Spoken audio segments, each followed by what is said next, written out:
hi to everybody joining us for Beyond the Buzzwords, going deep on DevOps with Dynatrace and LaunchDarkly. My name is Erin Jones. I'm from Dynatrace, and I'll be your moderator today. And let's kick things over first to our wonderful speakers. Dawn, I'm going to let you introduce yourself first. Hi, everyone. I am Dawn Parzych, Manager of Developer Marketing at LaunchDarkly, and I'm very happy to be battling Rob today. Well, thank you for joining us, Jahn. I know y'all are super busy getting ready for your own user conference coming up, and I'll turn things over to another very busy presenter of ours, Rob Jahn, if you'd like to introduce yourself. Yes, hi. Yes, thanks for having me. I'm excited today. I am a technical partner manager here at Dynatrace, so we talk a lot about DevOps and using observability to help drive decisions. And so I think today will be a really good topic because we're seeing folks use new frameworks and new processes to help automate and deliver good stuff. So yeah, excited about today, and thanks for joining. Well, thank y'all both for being here. I know you're both very, very busy, but obviously we've got some great things to talk about and cover today. As our title alludes to, we are going to try and get away from buzzwords. We may even make it into a fun little drinking game, although I know it's lunchtime, but it's a conference, so anything goes, right? But first, let's go ahead and just jump in at a high level. Dawn, Rob, what are some of these big SRE and DevOps trends that y'all are seeing, especially as we look ahead to 2023? I think the big trends that we're seeing is a continued drive and push towards automation. Like, not everything is automated yet. There's still a large way to go with that automation. And part of the desire for so much automation is to improve developer and organizational productivity. So like the more that you can get away from the toil and the repetitive tasks and the manual tasks, the more productive your employees and your organization will be. Dawn, can I follow up and ask, when you think about productivity, what is that KPI? What is that thing that everybody points to say, hey, I'm being productive? Trick question, That's I know. A loaded question. I mean, I think everybody has their own metrics. I think some of what you can look at within that in terms of productivity is release velocity. Like, how often are you releasing? How often are you deploying? What is your failure change rate? Like all of these metrics, like the Dora metrics that we've heard about repeatedly over the last day and a half, are important pieces to look at. Looking at where you were last year versus where you are today. Studies are coming out showing that some companies are deploying multiple times a day, but there's still some companies deploying on a weekly or a monthly basis.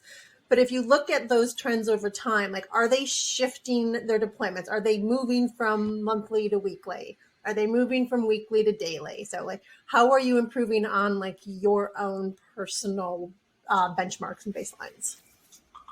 That's good perspective. I think a lot of folks are probably under the gun to try and be a Netflix or one of these shops that we look to kind of set that pace. But it's good to understand that we're all looking to make marked improvements against where we were a year ago.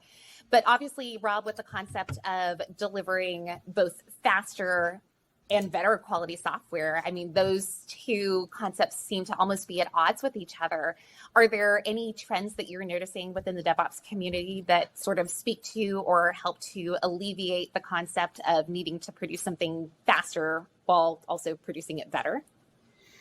Yeah, well, I would say those are certainly the goals to get things to production, right? So deliver it faster, more frequently, obviously don't cause those problems.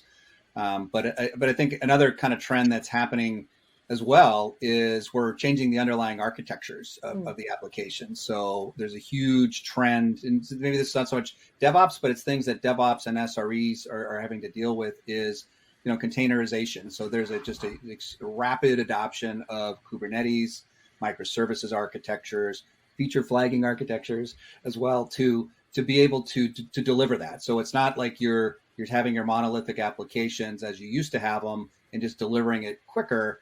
There's a big trend to fundamentally change the architectures.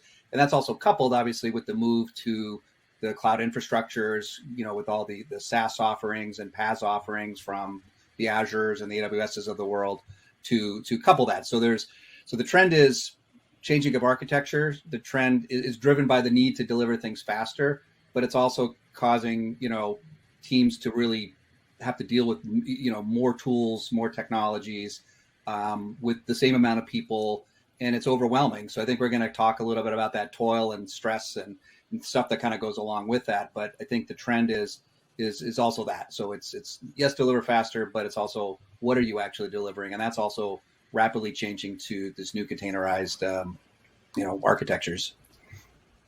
Yes, we've introduced now the concept of more tools, more toil, more anxiety, all the more reason that I hope y'all at home are drinking along with us today.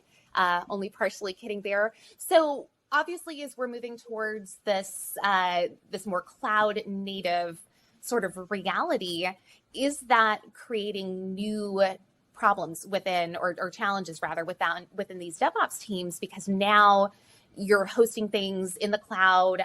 There are so many technologies that maybe your team, unlike the days before where you could just go to the server closet and press a button, things are out of your control. So how are teams embracing this rather than letting that be something that prohibits them from being able to rapidly innovate and release? Yeah.